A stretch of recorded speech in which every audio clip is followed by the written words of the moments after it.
तामसी है। हमारे यहाँ 3 तत्व हैं, सत्व, रज और तम। सत्व में क्या है? सात्विक भोजन, जिसमें ना ज्यादा तला भुना हो, ना ज्यादा नमक मिर्च हो, सादा सरल भोजन, वो सात्विक भोजन। जिसमें बादी हो वो रज, जैसे भिंडी, बैंगन, अरबी, इनमें हमारे यहाँ क्या है? रजस्व माना गया है। और तामसी भोजन क्या है?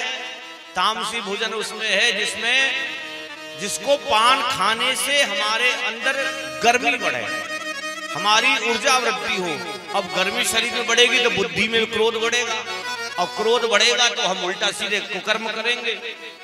तो हमारे यहाँ तामसी भोजन को बिल्कुल निषेध बताया गया है। जो भगवान का भक्त होता है, तामसी भोजन नहीं करना चाहिए। और जो देख लो आप, जो लोग मांसाहारी हैं, हालांकि लोग मांसाहारी वाले उदाहरण देते हैं, अरे महाराज दुनिया में इतने सब हो जाएंगे तो भीड़ बढ़ जाएगी, ऐसा हो जाएगा। अरे तुमने ठेका ले रखा है क्या भीड़ कम करने का? दूसरे के शरीर में, मानो मेरे शरीर में कोई दुनिया भर की बीमारी है और कोई मुझे काट के खा जाए तो फिर क्या होगा? मेरे शरीर की बीमारी उसके शरीर में अपने आप चली जाएगी। उसी तरह पशुओं के शरीर में हम लोगों से ज्यादा बीमारियां होती हैं।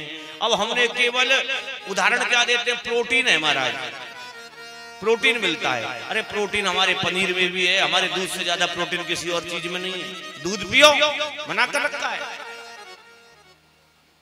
ये राक्षस लोग मांसाहारी थे और भगवान कृष्ण दूध पीते थे। अब बताओ जीता कौन? राक्षस जीते कि भगवान कृष्ण जीते? भगवान जीते कि नहीं? भाई दूध में बल ज्यादा है, इसलिए मांसाहार नहीं करना चाहिए। हमारी बुद्धि विचार सब बदल जाते हैं जो सात्विक भोजन करता है। दुनिया की बात छोड़ो, आपके आज के जमाने का उदाहरण बता देता हूं। सब जानते हैं विराट कोहली, सब जानते हैं कि नहीं? उसने खुद बताया, मैंने 15 साल या 5 साल से कुछ जो है मांसाहार छोड़ करके मैं केवल सात्विक भोजन कर रहा हूं, और जो एनर्जी मुझे महसूस होती है वो उस भोजन में कभी नहीं हुई। तो हमारे यहाँ सात्विक भोजन में बड़ी महत्वता है।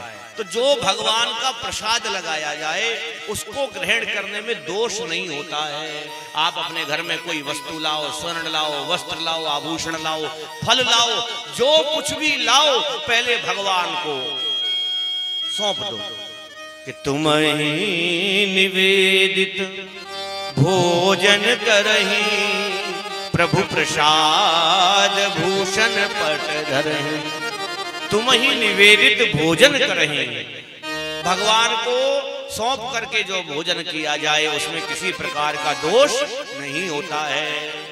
पर राजा परीक्षित के शीश पर जो मुकुट है वो किसका है? वो है जरासंध का मुकुट। जरासंध को मार करके उसके मुकुट को धारण कर लिया। तो उसी में कलयुग प्रवेश कर गया। कलयुग आया तो बुद्धि भ्रमित हो गई, क्रोध आ गया। अब कलयुग करता क्या है? कैसे जाना जाए कि हमारे घर में कलयुग है कि नहीं? आप जब अपने से बड़ों से सम्मान की कामना करने लगो, आप अपने माता पिता से सम्मान चाहने लगो।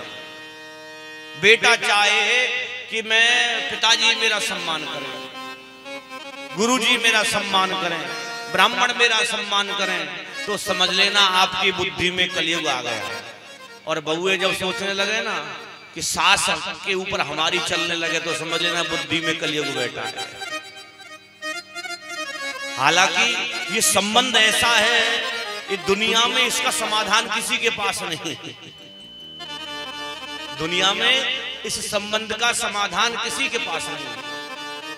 एक महात्मा जी कथा कर रहे थे, बोले सास किसे कहते हैं? सास किसे कहते हैं?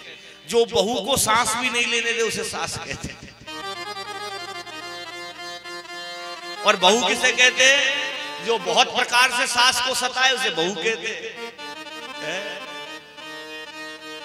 तो अपने से बड़ों से जब सम्मान की कामना हम करने लग जाएं तो समझ लेना हमारी बुद्धि में कलयुग आकर के बैठ गया है। राजा की बुद्धि में कलयुग बैठा। महाराज समीक की कुटिया में गए। अब उस महाराज समाधि में बैठे थे तो जल मांगने लगे।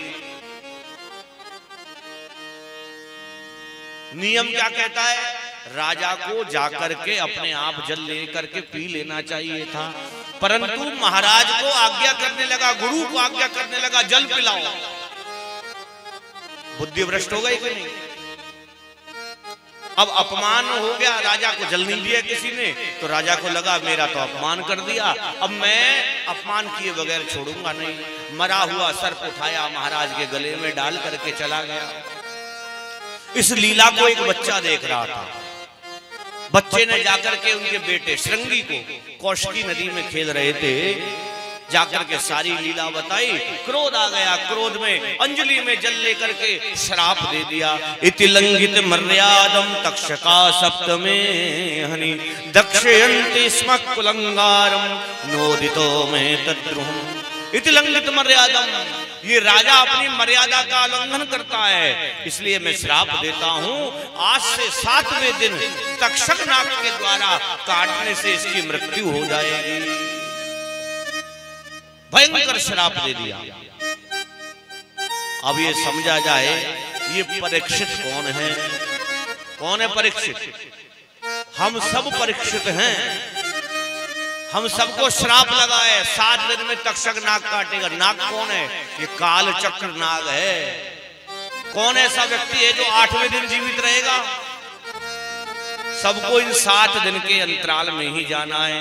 कोई रविवार को, तो कोई सोमवार को, कोई शुक्रवार को, कोई शनिवार को जाना। इन 7 दिनों के अंदर में ही है। तो हम सब भी परीक्षित हैं। हमें भी श्राप लगा है काल का कि 7 दिन के अंदर ही मैं तुम्हें डस लूंगा। श्राप दे दिया। महाराज समीक के पास आए श्रृंगी, पिता को देखा अपमानित, रोने लगे। महाराज की आंखें खुली, गोदी में बैठाया। बेटा क्या हुआ? कहा पिताजी आपका अपमान कर दिया है। किसने किया? एक राजा आया था, राजा ने मरा हुआ सर्प आपके गले में डाल दिया। मैंने भी श्राप दे दिया है, आज से 7वें दिन उसकी मृत्यु निश्चित है। पता लगाया कौन था? राजा परीक्षित आए थे। बहुत डांटा श्रृंगी को, कहा बेटा ये अंतिम राजा थे।